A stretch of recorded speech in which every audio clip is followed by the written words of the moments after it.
welcome back to WGAB, the GabCast. I am the publisher and editor-in-chief of the Gabber, Kathy Celestri Loper, with our news and politics reporter, Pat Heinzen. How you doing, Pat? I'm doing good. Really?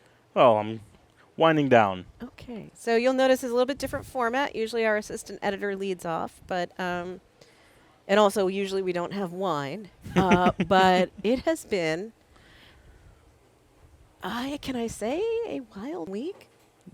I just said it. It's been a wild week is a little understated. diminishing. I mean, a wild since what was the December 15th? That was the. I think what we're trying to say is this election has been bad. I moved to Gulfport for the first time in 2003. Started work at the Gabber in 2003. Have covered many elections, and I think I can say with my whole heart, this is the absolute worst one I've ever seen. I am so grateful. We just put the last print edition to bed that will come out before the elections. Next week is election night, and I cannot get this election over fast enough. Couple things happened this week. Can I tell? Go for it. Okay. Yeah, you got it. So Patrick, last Wednesday? Yeah. Last Wednesday, I get a phone call. Paper's done. I get a phone call from Patrick, and he says, I need to talk to you. And my default when somebody says, we need to talk, is you're dumping me or something else really bad. And since Patrick and I are not dating, I knew it wasn't the first one. And I was thinking, oh, God, he's going to move back to Chicago. He's quitting. He's in jail. That last one actually would have been preferable. Not for you, but for me. Yeah. And basically what had happened was we have this race in Gulfport. April Thanos is the incumbent for Ward 1. Tom Bixler is challenging her. And Tom Bixler's campaign manager had called Patrick, and I don't know what the word is. He brought up the idea of the campaign paying us for certain coverage. Mm-hmm. And I can't put too fine a point on this. That's not okay, ever. So it's been a bad week. Patrick, why don't you take it from here? And cheers. So to kind of give some context to that, let me just, that was a great sound. It's a good sound. Thank you to the Wine House down here in Gulfport. Don't thank them. We paid for it. To give some context to that, I was talking with Tom Bixler's campaign manager. Him and I have had pretty constant communication for the whole campaign.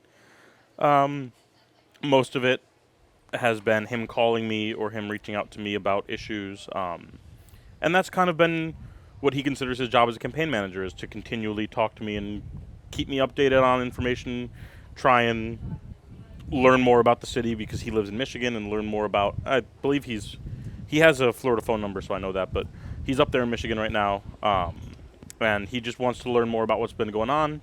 So him and I have had some pretty constant communication, but when, as Kathy was saying, we were on the phone, and he said, I'm not going to tell you who, but somebody said I should pay you $100 to write an article about and then he got into it, but the article was about a comment that was made at a city council meeting that was insinuating that Tom Bixler is racist based on a comment that he made at the Gulfport Candidate Forum about the sanitation workers.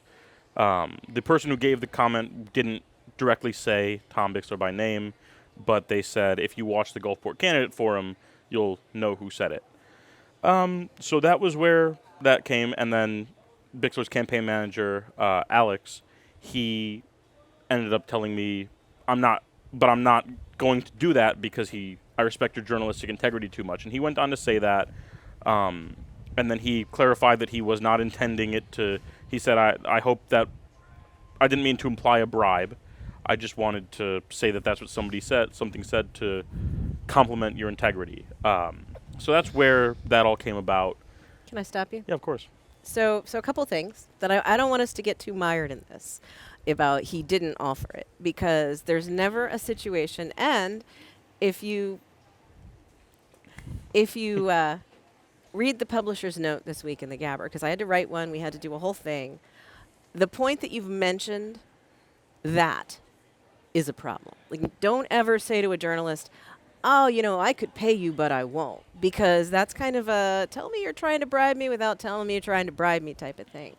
And now what we have happening is Patrick is feeling a little uncomfortable, what just happened, which is why he called me immediately and said, hey, this happened. I don't know if I think you were I don't know if I'm reading this the right way, but it made me feel uncomfortable. Yeah, I just wanted to tell you And thank you. that it happened because I didn't know. I've never experienced anything like this. And Sebastian, the reporter who wrote up this article that will be going further into this, he also was like, I've never written anything like this. I have no clue what's going on. But along with kind of what you were saying about don't talk about that to a journalist, I think another thing that kind of in the same vein, never say it to a journalist, is can this be off the record? No, you Because don't get to say that. That's also The come up about journalist gets to say, Yeah. you know what, we'll talk on background. I won't put this on the record. You don't get to blurt something out and then go, but that's off the record. You are talking to a journalist. Patrick is a journalist. If you're talking to him, it is on the record. Until the minute he says, this is off the record, Mm-hmm. it is on the record. And we're very careful about that because the code of ethics for journalists is pretty clear on when it is okay to put somebody off the record. And usually it's things like it could cause them physical harm. Mm-hmm. They could, something really bad would happen.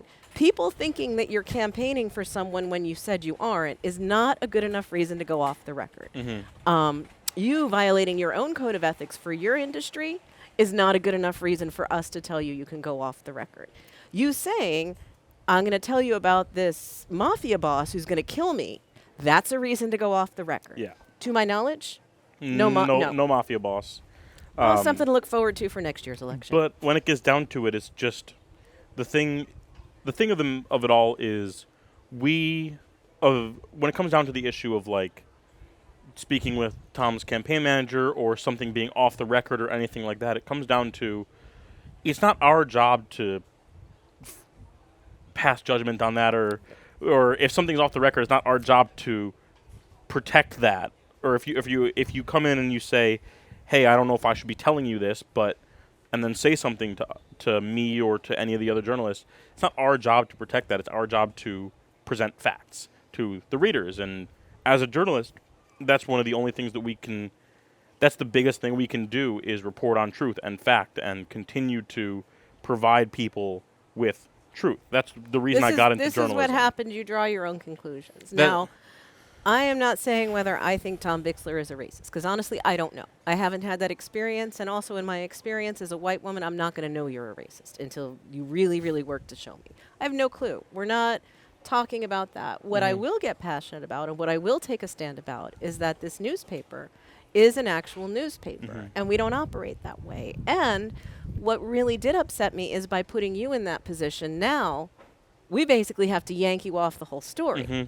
And we have to pay somebody else because you're on staff, but we don't have anybody else on staff who can cover that. So we brought in Sebastian Gonzalez de Leon, who runs San Pedro Gazette and has been doing some coverage for us. And we said, hey, can you help? And then to further remove you from the situation, instead of just having Sebastian interview you, what we had to do is we had Patrick swear out an affidavit. This is what happened on this date. This is what happened on this date. It's all available at thegabber.com. If you read the story, we'll have it all there. You can read the whole affidavit because that's what Sebastian used to write the story. We had a lawyer look at the affidavit. We had it notarized. What it does is it removes the element of he said, she said.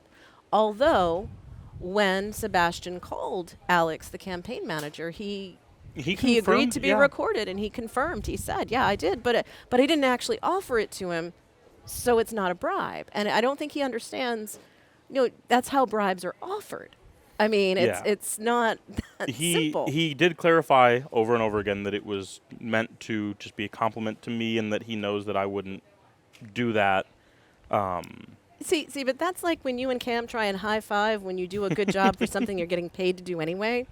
Telling a journalist, hey, you're not sleazy is not a compliment. Because that's basically, it's like, hey, Patrick, you stood up today without help. Good job. I mean, that's your job. It's your job as a journalist not to be sleazy. Yeah. So, yes, anyway, that's been our week. And then there's more. Yeah, there's so much more. So much more in the issue this week. Which one do you want to talk about first? I think we should bring Topher on here. Oh, so we're going to do something nice and easy. Well, the rest of this is going to be pretty easy, isn't it? We got Topher. We're going to talk about. Oh, I thought you meant more about the campaign.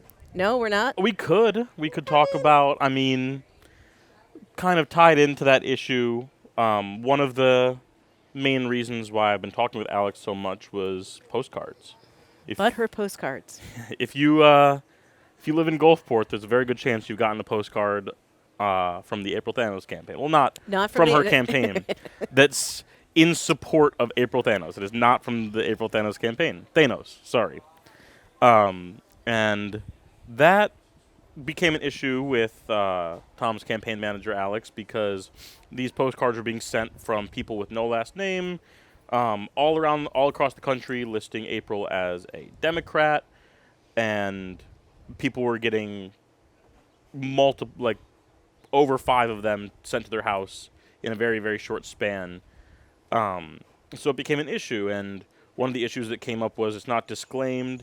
There's nothing on expenditure Paid reports. Political. Yeah, nothing on expenditure reports. There's the issue with what involvement did April have in this overall, and the answer that we've been kind of drawn to, or that we've found, is April's campaign, or one of April's supporters reached out to a group of volunteers, a national group that does a lot of this political campaign writing, where they'll send out postcards for campaigns.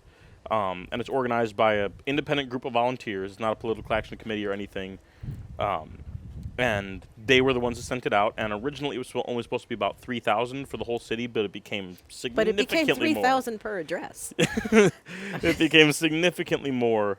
And one of the issues that Tom's campaign manager had with these postcards is reporting them, it being reported on expenditure reports, and also if it's a political action committee, that needs to be reported as well. But it isn't a political action committee; it's a group of volunteers. So one of the things that April said about it was anybody can write a postcard to anybody. Yeah. So I want to point out 8 years ago, 8 years. It's been 8 years since Donald J. Trump was first elected. Wow. And a big thing, because I was at another newspaper. Then I had left the Gabber, and I was at another newspaper, and we were constantly getting events for our events listing of postcard writing campaigns. Mm-hmm.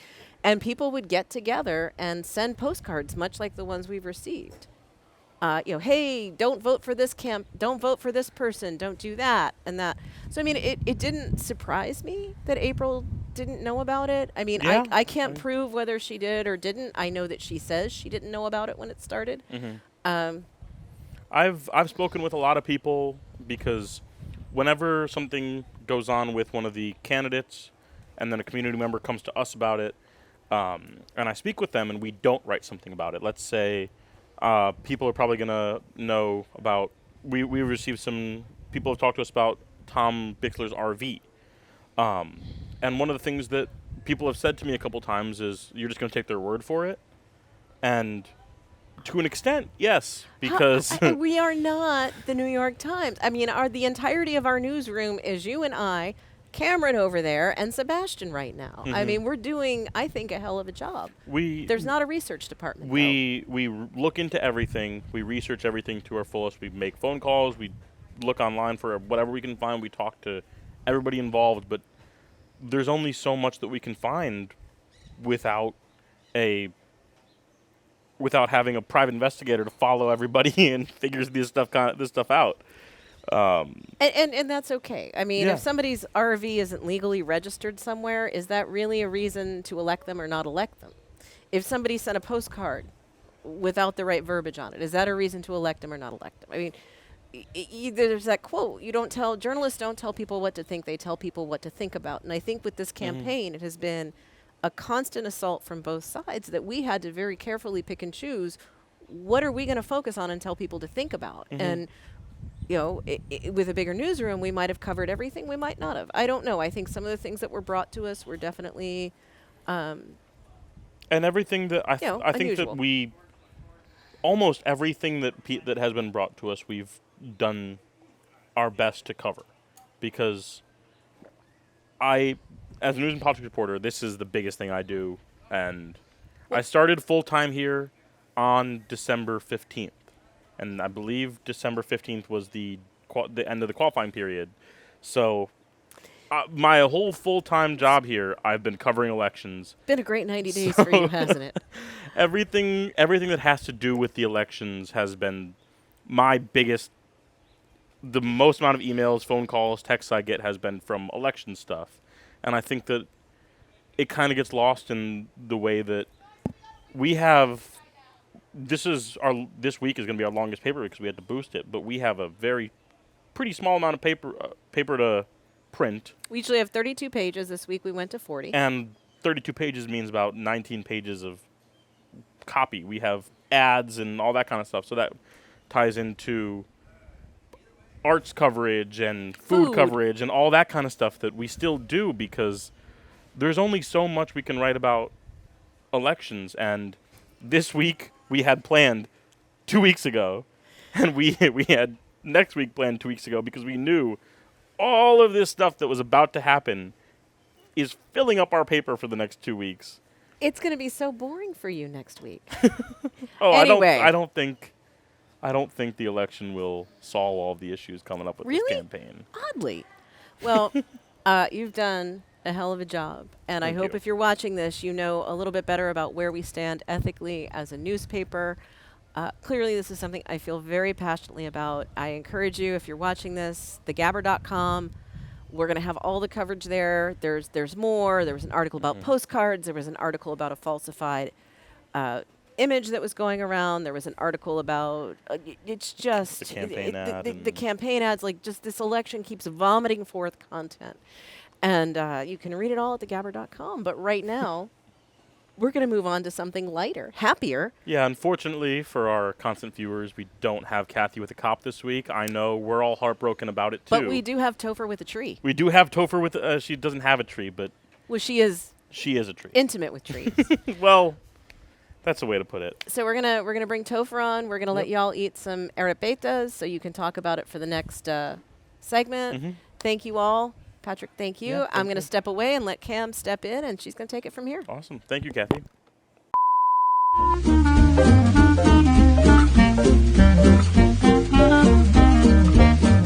All right, welcome back to WGAB, the GabCast, a Gabber newspaper production. I'm Cameron. I'm the assistant editor of the Gabber newspaper, and I'm still with... I'm Patrick, still a news and politics reporter with a little bit less wine than last time you saw me. But we are sitting here with the city's horticulturist, Topher Ross. That's me. I'm Topher Ross. Hi, Topher. So we had this week a survival guide to this season. I know everybody's been seeing all the yellow all over the place. So Topher gave a little guide on how to tolerate the oak trees and their rights. Right? It's what it is it's causing everyone their agony are the actual flowers of the oak tree, which are called catkin. I love that word.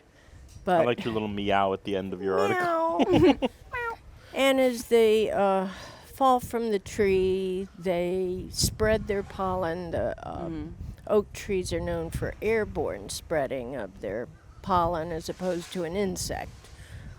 Bees specifically taking it from place to place. But as a result, they spread a lot of it. And that's the thing that makes all your outdoor tables, your car, your vents, the grills, everything becomes this sort of green-yellow color. I wanted to get a car wash, but Right? I know that it's going to just come you right do back. it once and it's going to come come back right the back. next day. Not even. I It's going to be did like it. a couple hours. I did it. I had to do it this Yeah. weekend. It had fallen so thick I could not see the windshield of Yeah. the truck. Do you know how long that this lasts for? Is it like a couple months or? Oh no, it's the whole season of the oaks dropping their leaves, which is one thing, and then coming and forming their catkins, their flowers, and then dispersing their pollen and then dropping the catkins. usually wraps up in about a month. Oh, Okay, okay. perfect. And we have We're fine. 2 species of oak that are prevalent in the Gulfport and Tampa Bay area, which are the laurel oak and the live oak. Mm-hmm. Yep. And the laurel oaks do their thing first. So thank goodness they're pretty much done. And then the live oaks are right behind them. And then it's subspecies contingent. In other words, who their parents were, what kind of an acorn they were hatched from. Interesting. So fortunately, other than the mess you have to rake up, because the catkins are very fluffy and they blow everywhere. Getting that up and trying to take care of yourself while you're doing it is pretty easy. So that's what you talked about in your survival guide, was that there was these issues. So I had that there was lots of runny nose, sneezing, and coughing, and a lot of itchiness, Yeah, the normal even stuff. nausea, we were saying, and then just how to go about that with like pollen on your cars, like we were saying, in your clothes. How would you like to explain to everybody what to do with all Well, of that? the important thing to remember is in rare cases, it can really affect people. And if you're a person that's prone to severe hay fever or airborne allergies, if you're an asthmatic or you have COPD, you want to tread lightly and carefully and not put things off. But for most folk, what it does is trigger an immune response, which is what allergies are. Yeah. And that's where the runny eyes and runny nose and sneezing comes in. And by the same token, it can cause people, because you literally get coated in this stuff. If you're like me and you're outdoors, you might not be able to see it, but I know I'm pretty well coated by the end of the day. But you really have to be mindful, and you can take nothing. You can take an over-the-counter antihistamine. They make enough of them now that are non-drowsy. So don't Perfect. take a drowsy one and go to work or drive. Oh, brother. But that'll really help you with your seasonal reaction to it or any sort of skin issues you're having. Yeah, of course. The second thing, and I mentioned in the article, that bothers me, which is nausea and loss of appetite as a result of the nausea. And for years, I didn't know what was going on. I just had no idea why I would feel so sick at a particular time of year, but it's from inhaling it. Wow. It's inevitable that you're swallowing a lot of it. If you're a mouth breather, you're outside working out or working period outdoors, you're going to swallow X amount of it, which makes you ill. And really the only thing I've found that helps me is to drink a lot of plain water. Yeah. Yeah. Just flush it out of your stomach and then out of your system. But there's plenty of it to go around. Yeah, I'd never heard of that. I can't remember ever being like too susceptible to pollen allergies. I know that sometimes I'd get sniffly. Right. But that mainly happened like the winter. I when it comes around to spring and there's a lot of pollen everywhere, it never really seemed to bother me. But my girlfriend has terrible allergies to everything, everything. And she's getting like allergy therapy with shots. But it's one of those things where it's like, it's not like you're sick, you know, like you can't really cure it. It's your body like responding to a stimuli. But it's I don't know. I've always been so confused about, like, not confused. I know why allergies happen and stuff like that, but the nausea or runny eyes and stuff, it's where is the correlation between those things, and how is it like caused by pollen? That might sound stupid. I'm No, not that's a explaining great myself perfectly because I question. know It's like, how does I that? understand it. question. It's 2 just plus 2 equals what? It's and Like again, how? I'm not practicing medicine without a She's license. not a I've been doctor. accused of that Oh, often, but You're not doing gardeners that. were always sharing ways to, just not ideas. sniffle and not Mm-hmm. scratch. growing and up, it was not always break like out. I was always told just like suck it up. Yeah. Like his allergies. I would and get- everybody most gets of I us would them. get yelled at do. for sniffling instead of asking, "Are you okay?" Yeah. So it's like, okay, Most like of us do suck it up, but there's still for some people that trip between your car and the grocery store. Mm-hmm. Maybe you live a life where you go from your breezeway into a covered garage, Yeah. and you.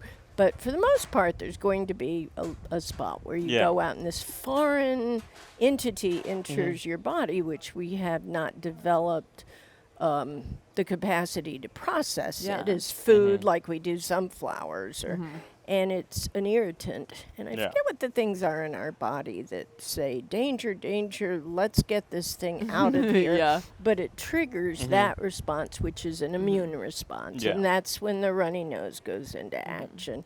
That's when the eye, in much the same way you're drinking water to get it out of your GI system, your eyes are running, your nose is running to get it out of Yeah. you. And again, someone like your girlfriend, that is a situation where you need to be medically aware. Yeah. It doesn't mean if you have the sniffles every year that you should run out and cut your oak tree down. Because odds are your neighbor has an oak, and Yeah. you're not going to do anyone any good doing that. But, it's my strong advice. If you know you suffer from that sort of an immune issue, don't buy a house with an oak tree on the property. Please leave it there and go look at another Yeah. house, because it's not the perfect spot for No. you. She has asthma, so there's an issue. And then there's also, an issue. one of the things she's most allergic to is cats and dogs. Oh, yeah. And she's a vet tech. Oh, great. So She's a it, All of glutton that for going together. punishment. so she And knew very what she was signing up brave. for, but still, Yeah. it's bad. Very brave. So But- with like the trees and stuff, what was that thing that you were The- wondering about? So yeah, I kind of very separate from this. But I remember at one of the recent city council meetings, somebody was talking about lethal bronzing disease with palm trees. Yes. And I Yep. was interested in that because I grew up in northern Illinois, and we had emerald ash borers that came through and obliterated the population of trees up there. And that was terrible. And coming down here and somebody talking about a disease transferred by bugs to trees that is invariably lethal and terrible. And I didn't know about that, but it's happening here, and I wanted to see what you knew about that. Wow, it's a real bummer too, because I have to say around 30 years ago we introduced a type of a date palm. Anytime you hear the scientific name that begins with phoenix, you know you're talking about a date palm. And we introduced a type of a date palm and just put them in use everywhere. It was a little bit odd to me because they looked more like a palm that you would see in the Middle East than something you'd see in Florida. But they were just used absolutely everywhere under the belief that they could survive drought and survive almost anything and make dates.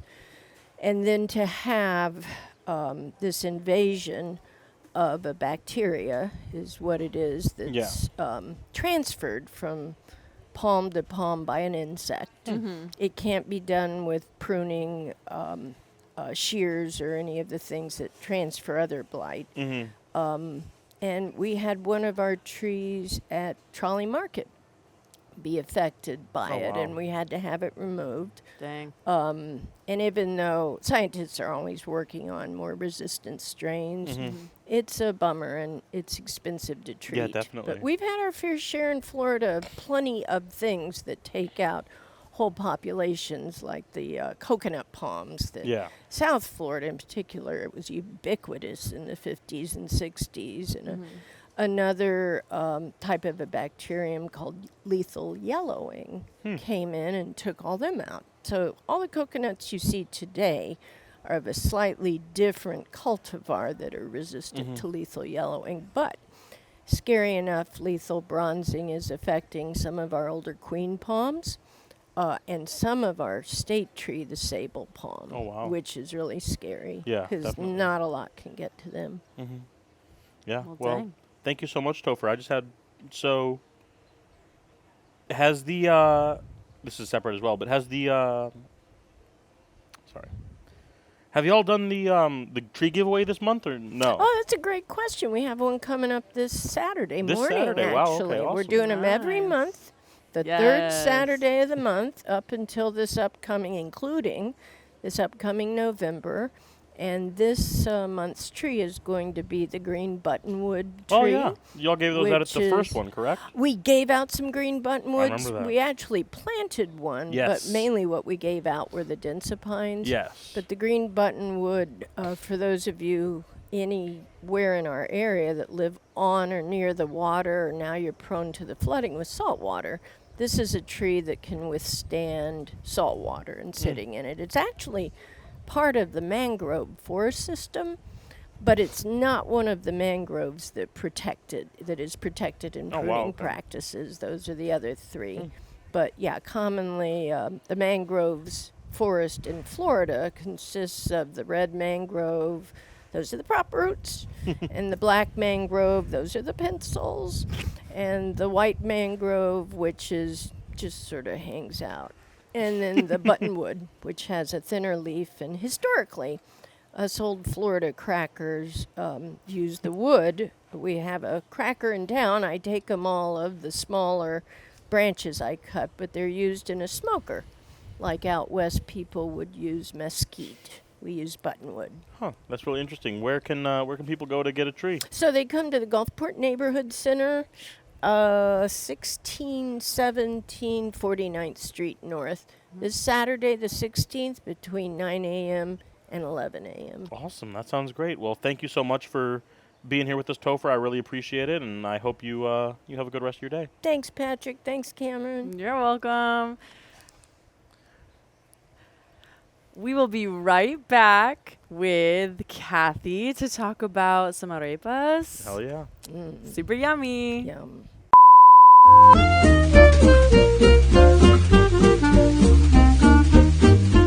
Welcome back to WGAB, the GabCast. We are eating Empanadas. One chick, one bro, cafe bistro, right? Or bistro cafe. Oh my God. Bistro Cafe. I don't know. I don't care. It's so good. She had an empanada, and then we were eating arepas. Arepas. We were eating, I don't know what they're called, but they're little fried cheese sticks. Yeah, they kinda were were like- delicious.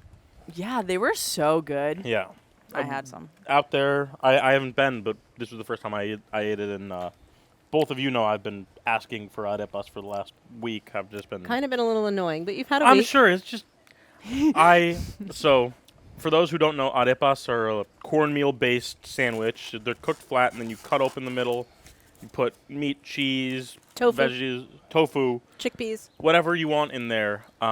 It's mainly eaten in South and Central America, but especially in Venezuela and Colombia. And And Gulfport. where I first had him is one of my good buddies. His name is Benno. Shout out Benno. He's Colombian, and his mom would we would wake up for breakfast, and his mom would make us arepas and with pork and cheese, and they were just the best. It's simple. It's just a cornmeal. It's so crunch. It's just a cornmeal Ooh, sandwich yum. with pork and cheese. They're gluten free. You can eat them for any meal. And we had the mini ones, but they make them big over there. I'm probably, after this is done, I'm probably going to go pick some up for myself. Although I already had 3, I'm probably going to have another 3 little ones. Why not? They were only the Um, mini ones, so. But they don't just serve arepas there. They have everything from empanadas to they make bowls, and they have breakfast specialties. So they have a Venezuelan breakfast where they do, I believe it has like beans and plantains and stuff. And then they do a classic American breakfast. They do desserts like tres leches. And Yum. so much I could get down with that. different food, mainly, I believe they're Venezuelan. So it's Venezuelan influence, but arepas are gluten-free, which is interesting, and it's just... And Up so are these Kathy's empanadas, alley. These apparently. empanadas are also gluten-free. Overall, it's just, I'm over the moon that there's a good, Yes. there's a good Hispanic restaurant that isn't just like the same Mexican restaurant, you know? out here in Gulfport feels- because Do you feel like it would be like authentic? Is that what you mean? that tastes. I mean, the only arepas I've had were made in Illinois Yeah. by a Colombian person, but yeah. that tastes just like that, and they're delicious. I know they use Venezuelan cheese, Yum. and they have different choices on the way that the chicken can be made. And also, I believe they are Venezuelan. Yes, they're Venezuelan. So I think Yes, we have to it's- just Are believe them at this to point. I can't say I've had a truly authentic empanada because I've never been to a place and gotten an empanada from Colombia or Venezuela. Mm-hmm. My understanding is these are authentic empanadas. I mean, sometimes when people open, Hispanic or Mexican restaurants, they water it down because it's America.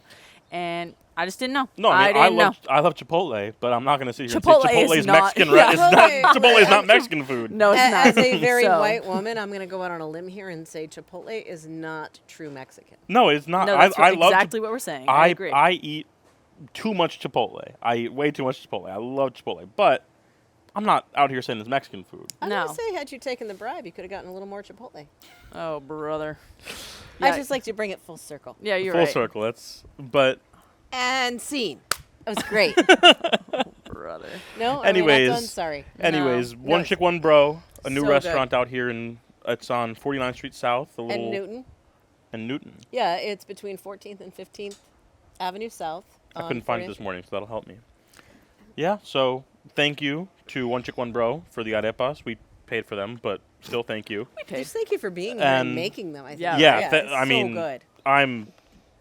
Since it's kind of on my way in, I wouldn't be surprised if I come in pretty often with some arepas in the morning. Some arepas Yummy, breakfast. yummy. Yeah, they're And then great for leave for breakfast. some arepas dinner. They're not even that expensive either. No, they're super cheap Yeah, for what they for- get. I mean, they're actually delicious. Yeah, they're delicious. It's a big meal, and I believe the arepas, like the standard arepas, are like $13, $12.95, and that's a pretty good price for what you're getting out of a big sandwich with a packed full of good meat and good food. And I'm very excited that it's here, and I'm very excited Love. that this week is over. Yay. And Yay! High five! high five. High five! Yay. And Oh. God, can this week be done? All We're right, just well, done. I we're just- done. Yeah, we are All done. right, guys? Thank you so much for listening to WGAB, the GabCast, a Gabbard newspaper production. We'll be back next week on Election Day. Election night. Yay. Okay, bye.